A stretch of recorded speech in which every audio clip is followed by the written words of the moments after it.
Morgan نام ہے میرا، دور پار سے بوسنیا کے شاہی خاندان کا رشتہ دار ہوں، وہ شاہی خاندان جسے مسلمانوں کے سلطان نے تباہ و برباد کر دیا تھا۔ قاسم نے نام کے علاوہ اپنا باقی تعارف حقیقی کروا دیا۔ وہ بوسنیا کی شہزادی حمیرہ کا خامن تھا اور اس لحاظ سے وہ شاہی خاندان کا دور پار کا رشتہ دار تو تھا ہی۔ قاسم کا تعارف سن کر سپاہی مروب ہو گیا اور اس نے بات آگے بڑھانے کے لیے رسمی طور پر کہا، ہمارے ساتھ ایک بہت پرانا سپاہی ہے جو بوسنیا کا رہنے والا ہے۔ وہ پہلے ہنگری کی فوج میں تھا، پھر اس نے مذہب تبدیل کر لیا اور رومی کلیسا کو چھوڑ کر ہمارے کلیسا کے ساتھ شامل ہو گیا۔ ہنگری کی فوج میں وہ مشہور سالار اونیاڈے کے پرچم تلے بھی لڑ چکا ہے۔ میں آپ کو اس لیے بتا رہا ہوں کہ آپ بھی بوسنیا کے رہنے والے ہیں اور ہمارا ساتھی رومیل بھی بوسنیا کا رہنے والا ہے۔ آپ کا اپنے ایک ہم وطن سپاہی کو دیکھ کر دل بہل جائے گا۔ قاسم کو رومیل نامی کسی بوسنیائی سپاہی کے ساتھ کوئی دلچسپی نہ تھی، وہ تو کسی اور ہی مقصد سے قسطنطنیہ جا رہا تھا، لیکن اس نے کلاڈیوس کی بات کا بھرم رکھنے کے لیے کہا، ہاں یہ تو بہت اچھا ہوا، اپنے ایک ہم وطن کو دیکھ کر مجھے بہت خوشی ہوگی، اسے ہم کہاں ملیں گے؟ قاسم نے اس ڈر سے کہ اسے کلاڈیوس سچ مچ میں ملوا نہ دے رومیل کی بابت پوچھا، اور کلاڈیوس کا جواب سن کر اس کا دل دھک سے رہ گیا، کیونکہ کلاڈیوس کہہ رہا تھا رومیل ہمیں یہی مل جائے گا، شہر کے دروازے پر۔ آج کل تمام تجربہ کار سپاہی حملہ جھیلنے کی تیاریوں میں ہیں، یہ آپ دیکھ رہے ہیں نا، یہ ہر طرف آپ کو نظر آ رہے ہیں۔ قاسم سوچنے لگا، یہ ایک اور مصیبت گلے آ پڑی ہے۔ وہ کسی رومیل سے نہیں ملنا چاہتا تھا اور پھر اس نے خود کو بوسنیائی ظاہر کر کے اور بھی مسئلہ کھڑا کر دیا تھا، کیونکہ رومیل سچ مچ بوسنیائی تھا اور عین ممکن تھا کہ وہ الٹے سیدھے سوالات کر کے قاسم کا پول کھول دیتا۔ اسی پریشانی کو لیے قاسم شہر کے سامنے جا اترا۔ یہ بندرگاہ کا سب سے بڑا حصہ تھا۔ کارڈیوس کی کشتی کنارے لگی اور اس نے قاسم کو اپنے ساتھ آنے کا اشارہ کیا۔ اس کا رخ دروازے کی جانب ہی تھا کہ جس کے سامنے جانے والوں کی بھیڑ لگی تھی۔ یہ دروازہ گولڈن ہارن میں کھلتا تھا، اسی لیے یہاں زیادہ تر ملاح دکھائی دیے تھے، لیکن آج تو سپاہیوں کی تعداد ملاحوں اور کشتی رانوں سے زیادہ تھی۔ سلطان کے اعلان جنگ نے قسطنطنیہ کی شہری زندگی کو بری طرح متاثر کیا تھا اور قصر شاہی کو ہلا دیا تھا۔ کلاڈیوس کے ہمراہ قاسم چلتا ہوا اس عظیم شہر کے دروازے پر پہنچا اور دل ہی دل میں اپنے آپ کو سلطانی لشکر کا پہلا سپاہی تصور کر کے مزے لینے لگا، لیکن اس کے دل میں خدشات بھی تھے۔ وہ اگر شہر میں داخل ہوتے ہی پکڑا جاتا تو باقی کا کام ٹھپ ہو جاتا۔ کلاڈیوس کے ہمراہ ہونے کی وجہ سے قاسم کو شہر کے دروازے سے باہر کسی نے نہیں روکا۔ وہ دونوں تیزی سے چلتے ہوئے اس تاریخی شہر کے بلند و بالا دیو قامت دروازے میں جا پہنچے۔ دروازے کی چھت کے نیچے سے گزرتے ہوئے قاسم کی حالت بڑی عجیب تھی۔ دروازے کی بناوٹ سے ظاہر ہوتا تھا کہ بازنطینی سلطنت کبھی بڑی عظیم رہی ہوگی، حالانکہ یہ قسطنطنیہ کا ایک چھوٹا دروازہ تھا۔ سب سے بڑا دروازہ سینٹ رومانس تھا جو خشکی کی جانب تھا، اور وہی شہر کے سامنے کی سمت سمجھی جاتی تھی۔ دروازے کے نیچے سے گزرتے ہوئے قاسم کو ایسے لگا جیسے وہ کسی بلند و بالا اور بہت وسیع و عریض کمرے میں سے گزر رہا ہو۔ قدموں کی آواز سے پیدا ہونے والی گونج اس قدیم عمارت کے دیو مالائی تصور کو قاسم کے ذہن میں مزید اجاگر کر رہی تھی۔ دروازے کے اندر دائیں بائیں فوجی افسروں اور محصول چنگی کے دفاتر تھے۔ کلاڈیوس بے دھڑک تیسرے کمرے میں داخل ہو گیا۔ قاسم کی نبضیں تیز ہونے لگیں۔ وہ دل ہی دل میں حمیرہ سے سنی بوسنیا کی معلومات دہرانے لگا۔ کمرے میں داخل ہوتے ہی اس نے دیکھا ایک لہیم شہیم اور ادھیڑ عمر فوجی افسر اپنے سامنے شہر کا نقشہ پھیلائے چند سپاہیوں سے بات کر رہا تھا۔ کلاڈیوس نے افسر کو پرجوش انداز میں سلام کیا اور فوری طور پر قاسم کا تعارف کروا دیا۔ یہ ہے مورگن، بوسنیا کے سابق شاہی خان کا فرد، قسطنطنیہ کی فوج میں شامل ہونے آیا ہے۔ قاسم نے اندازہ کر لیا کہ یہ پختہ عمر فوجی افسر رومیل ہی تھا۔ قاسم نے بھی آگے بڑھ کر مؤدبانہ انداز میں سلام کیا۔ رومیل قاسم کو دیکھ کر اپنی نشست سے اٹھ کھڑا ہوا اور اس نے پرتپاک انداز میں آگے بڑھ کر اپنے ہم وطن کو گلے سے لگا لیا۔ قاسم کے لیے یہ مشکل صورتحال تھی۔ اس نے خود کو بوسنیائی کہہ تو دیا تھا، لیکن اب اسے کوشش کرنا تھی کہ رومیل کو اس پر کوئی شک نہ پڑے۔ رومیل نے قاسم کو اپنے قریب بٹھاتے ہوئے کہا، آپ کی مہمان نوازی میرے لیے کسی سعادت سے کم نہیں ہوگی۔ میں تو اپنے بوسنیا کے شاہی خاندان کا دل سے معتقد ہوں۔ کلاڈیوس نے اچھا کیا جو آپ کو میرے پاس لے آیا۔ اب بولنے کی باری قاسم کی تھی۔ اس نے کسی قدر سنبھلتے ہوئے کہا، جی یہ تو آپ کی مہربانی ہے، ورنہ اب شاہی خاندان کہاں باقی رہ گیا ہے۔ ہمارے شاہی خاندان کو سلطان مراد خان ثانی کی شمشیر آبدار نے پارا پارا کر دیا ہے۔ دیکھیے آپ سلطان مراد خان ثانی کو کچھ مت کہیے، میں مسلمانوں کے سلطان کا مداح ہوں۔ آپ کو حیرت ہوگی یہ سن کر کہ میرے 7 سالہ بیٹے کا نام سلطان مراد ہے۔ رومیل کی بات قاسم کے لیے بجلی کا جھٹکا ثابت ہوئی۔ وہ رومیل کی بات کا الٹا مطلب سمجھا۔ اس کا دل بیٹھنے لگا۔ اسے یوں لگا جیسے رومیل کی گہری آنکھیں قاسم کو پہچان چکی ہوں، اور اسی لیے رومیل قاسم کے سامنے سلطان مراد کا نام بار بار لے رہا ہے تاکہ قاسم کے دل کا چور پکڑ سکے۔ وہ بری طرح سٹپٹا گیا کہ اب رومیل سے کیا کہے اور کیا نہ کہے۔ رومیل قاسم کے چہرے پر ہونے والی تبدیلیوں کا بغور جائزہ لے رہا تھا۔ یہ بات قاسم کی مزید گھبراہٹ کا باعث ہوئی اور عثمانی سلطنت کا یہ تجربہ کار جاسوس زندگی میں پہلی بار اپنے آپ کو چوہے دان میں پھنسا ہوا محسوس کرنے لگا۔ رومیل قاسم کی حیرت بھانپ چکا تھا۔ کچھ دیر خاموش رہنے کے بعد وہ پھر بولا، ارے آپ تو گھبرا گئے میری بات سن کر۔ آپ فکر مت کیجئے، میں مسلمانوں کا جاسوس نہیں ہوں، خداوند یسوع مسیح کا ایک سچا خادم ہوں۔ اب قاسم کو مکمل یقین ہو چلا تھا کہ رومیل اسے پہچان چکا ہے۔ وہ خود کو قیصر کی قید میں تصور کرنے لگا اور قید ہونے سے پہلے ہی فرار ہونے کے منصوبے سوچنے لگا۔ لیکن اچانک رومیل کی ایک اور بات سن کر اس کا ذہن پھر بھٹک گیا اور وہ گمگو کے عالم میں گرفتار ہو گیا کہ رومیل کے بارے میں کس زاویے سے سوچے۔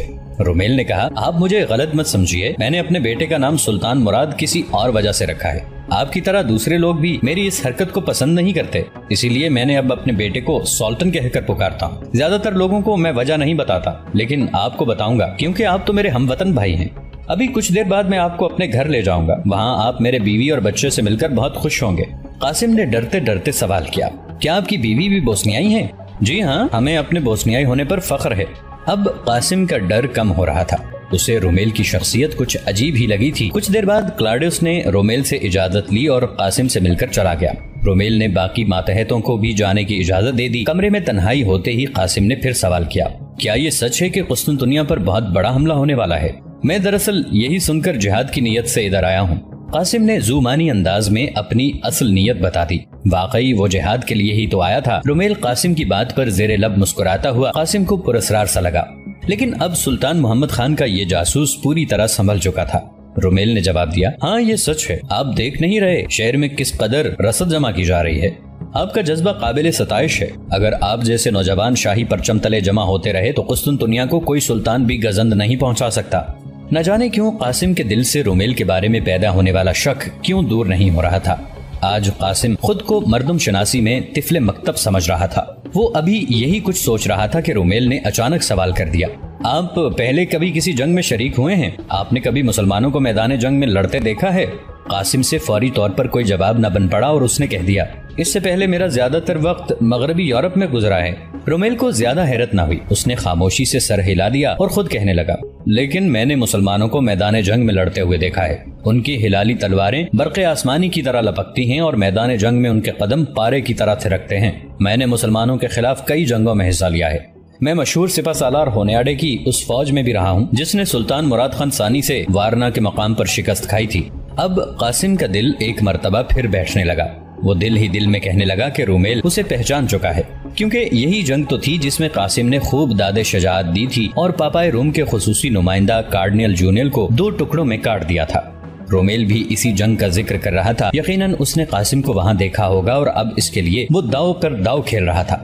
قاسم یہی باتیں سوچتا رہا یہاں تک کہ رومیل نے اپنا کام نمٹا لیا اور قاسم سے گھر چلنے کے لیے کہا۔ قاسم ابھی تک وسوسوں کی دنیا سے نہیں نکل سکا تھا، لیکن پھر بھی مرتا کیا نہ کرتا کہ مصداق اسے رومیل کے ساتھ جانا تو تھا ہی۔ لیکن قاسم کو اس وقت حیرت ہوئی جب رومیل سچ مچ قاسم کو اپنے گھر لے کر آ گیا۔ اس نے قاسم کو باہر دروازے پر کھڑا نہ کیا بلکہ ہم وطن بھائی ہونے کے ناطے اندر لیے چلا گیا۔ رومیل نے گھر میں داخل ہوتے ہی اپنی بیوی کو پکارنا شروع کر دیا، بریٹا کہاں ہو تم؟ ارے دیکھو ہمارے گھر کون آیا ہے۔ یہ ایک چھوٹا سا گھر تھا جس کی 4 دیواری میں 3-4 کمروں کی ایک سادہ سی عمارت تھی۔ ایک کمرے میں سے 6-7 سال کا ایک بچہ نکل کر باہر کی طرف دوڑا۔ یہ رومیل کا بیٹا تھا جس کا نام رومیل نے سلطان مراد بتا کر قاسم کو حیران کر دیا تھا۔ اب لڑکا سامنے آیا تو قاسم کو رومیل کی بات پر یقین ہونے لگا۔ لڑکا دوڑتا ہوا اپنے باپ کے ساتھ آ کر لپٹ گیا۔ رومیل نے ہنستے ہوئے اپنے بیٹے کے کندھے پر ہاتھ رکھا اور قاسم سے کہا، یہی ہے میرا بیٹا جس کا نام میں نے سلطان مراد رکھا ہے، لیکن اب میں اسے سلطان کہہ کر پکارتا ہوں۔ رومیل نے ابھی بات مکمل نہیں کی تھی کہ اس کی بیوی کمرے سے نمودار ہوئی۔ یہ ایک حسین و جمیل کم عمر خاتون تھی۔ قاسم نے رومیل کی بیوی کو دیکھا تو اس کے ذہن میں بریٹا کا لفظ گردش کرنے لگا جو ابھی کچھ دیر پہلے رومیل نے اپنی بیوی کے نام کے طور پر پکارا تھا۔ اسے یہ لفظ جانا پہچانا سا محسوس ہوا، لیکن اسے کچھ یاد نہ آیا۔ رومیل کی بیوی نزدیک آئی اور اس نے قاسم کو حیرت کے ساتھ دیکھتے ہوئے جھک کر سلام کیا۔ رومیل نے تعارف کرایا، یہ ہے میری بیوی بریٹا اور یہ ہیں مورگن صاحب، ہمارے مہمان، بوسنیا کے سابق شاہی خاندان سے تعلق رکھتے ہیں۔ قاسم کا تعارف سن کر بریٹا کی مارے خوشی کے ہلکی سی چیخ نکل گئی۔ وہ بہت خوش ہوئی۔ کچھ دیر تعارفی اور دعائیہ کلمات ادا کرنے کے بعد رومیل اور بریٹا اپنے نئے مہمان کو لیے اندر چلے گئے۔ کھانے کے دسترخوان پر بریٹا نے بہت سی چیزیں رکھ دیں۔ ابنائے باسفورس کی مرغابیوں کے بھنے ہوئے گوشت کے علاوہ بوسنیائی طرز پر بنائے گئے کباب بھی موجود تھے۔ قاسم کی بھوک بھی چمک اٹھی، لیکن اس نے کھانا شروع کرنے سے پہلے رومیل سے پوچھا، آپ نے ابھی تک نہیں بتایا کہ آپ نے ایک راسخ العقیدہ عیسائی ہو کر بھی اپنے بیٹے کا نام سلطان مراد کیوں رکھا؟ مجھے آپ کی وضاحت کے ساتھ خاصی دلچسپی ہے۔ قاسم نے مسکراتے ہوئے کہا تو بریٹا اور رومیل بھی ہنس دیے، اور پھر کچھ دیر خاموش رہنے کے بعد رومیل نے بات شروع کر دی، لیکن اس نے ابھی چند جملے ہی کہے تھے کہ قاسم کے ہاتھ سے کھانے کا نوالا گرتے گرتے بچا۔ رومیل نے کہا، دراصل میرا بچہ جس وقت پیدا ہوا اس وقت سلطان مراد کی فوج بوسنیا کو فتح کر چکی تھی، اور شہر کے لوگ فاتح سپاہیوں کی دست درازیوں کے خوف سے اپنے اپنے گھروں میں چھپے بیٹھے تھے۔ اس وقت اچانک میرے گھر بچہ پیدا ہونے کی صورتحال بن گئی۔ میری بیوی بریٹا گھر میں اکیلی تکلیف میں مبتلا تھی اور شہر میں سلطان مراد کی فوج گشت کر رہی تھی۔ اسی اثنا میں عثمانی فوج کے کچھ سپاہی میرے گھر کے قریب سے گزرے اور انہوں نے بریٹا کی کراہیں سن کر اس کی بروقت مدد کی۔ اس طرح نہ صرف میری پیاری بیوی کی زندگی بچ گئی بلکہ میرا اکلوتا بچہ بھی صحیح سلامت اور زندہ رہا جو اس وقت تمہارے سامنے ہے۔ بریٹا کو اس وقت اس سپاہی کا نام تو یاد نہیں تھا، اس لیے اس نے مسلمانوں کے بادشاہ سلطان مراد کے نام پر سولٹن کا نام تجویز کیا۔ میں اس وقت ہونیاڈے کی فوج میں تھا۔ رومیل کی کہانی قاسم کے لیے لرزہ انگیز تھی، کیونکہ یہ تو اس کی اپنی کہانی تھی۔ وہی تھا جس نے بوسنیا میں ایک چلاتی ہوئی عورت کی مدد کی تھی، اور وہیں تو اس کی ملاقات حمیرہ، مریم اور عباس سے ہوئی تھی۔ قاسم قدرت کے اس حسن اتفاق پر دنگ رہ گیا کہ نوالا اس کے حلق میں پھنس رہا تھا اور مارے حیرت کے اس کی بھویں سکڑ چکی تھی۔ اسے احساس ہوا کہ رومیل نے دروازے میں سچ کہا تھا اور وہ بلا وجہ رومیل پر شک کرتا رہا تھا۔ اس نے بریٹا کو غور سے دیکھا، یہ وہی عورت تھی جس کی قاسم نے بروقت مدد کی تھی۔ اس دن تو قاسم اسے دیکھ بھی نہیں سکا تھا کیونکہ یہ تو بیمار تھی، اور پھر قاسم نے سولٹن کی جانب دیکھا۔ وہ قدرت کے اس عجیب کرشمے پر بار بار حیران ہو رہا تھا۔ قدرت نے اسے کس موڑ پر بریٹا اور اس کے بچے سے ملوا دیا تھا؟ قاسم کی حیرت دیکھ کر رومیل پریشان ہو گیا اور بولا، مورگن گھبراؤ مت، ہم نے صرف اپنے بچے کا نام رکھا ہے تاکہ ایک محسن کا احسان چکایا جا سکے، ہم مسلمان تو نہیں ہوئے، تم کیوں پریشان ہوتے ہو؟ رومیل نے پہلی بار قاسم کو تم کہہ کر پکارا تھا۔ قاسم کو یوں لگا جیسے اس کا بڑا بھائی طاہر بولا ہو، کیونکہ رومیل کے لہجے میں تلقین کی جھلک تھی۔ قاسم نے رومیل کو غلط فہمی میں مبتلا ہوتے دیکھا تو فوراً کہا، نہیں ایسی کوئی بات نہیں، مجھے تو خوشی ہوئی یہ سب سن کر، آپ نے اپنے بچے کا نام سلطان مراد رکھ کر بہت اچھا کیا۔ میں تو صرف حیران تھا عثمانی سپاہیوں کے کردار پر کہ وہ مسلمان ہو کر بھی اور فاتح ہو کر بھی اس قدر اعلیٰ اخلاق کے مالک تھے۔ مسلمانوں کو دیکھنے کا میرا شوق اور بڑھا دیا ہے آپ نے۔ قاسم کو واقعتاً خوشی ہوئی تھی، اب وہ ان لوگوں میں اپنائیت محسوس کر رہا تھا۔ اسے اپنی بیوی حمیرہ یاد آنے لگی جو لازمی طور پر بریٹا کی شناسہ رہی ہوگی۔ عباس اور مریم ہی تو بریٹا کے پڑوسی تھے۔ مریم اس وقت قاسم کے بڑے بھائی طاہر کی بیوی تھی۔ قاسم ان لوگوں کے ساتھ جلد گھل مل گیا، لیکن اس نے اپنے دل کی بات دل میں ہی رکھی۔ قسطنطنیہ اپنے جغرافیائی محل وقوع اور اپنی تہ در تہ تاریخ کے لحاظ سے دنیا کا ایک منفرد شہر تھا۔ اس شہر کے نام بھی مختلف زمانوں میں بدلتے رہے۔ اس کا سب سے قدیم نام زارغراد تھا، پھر میکلا غارد ہوا۔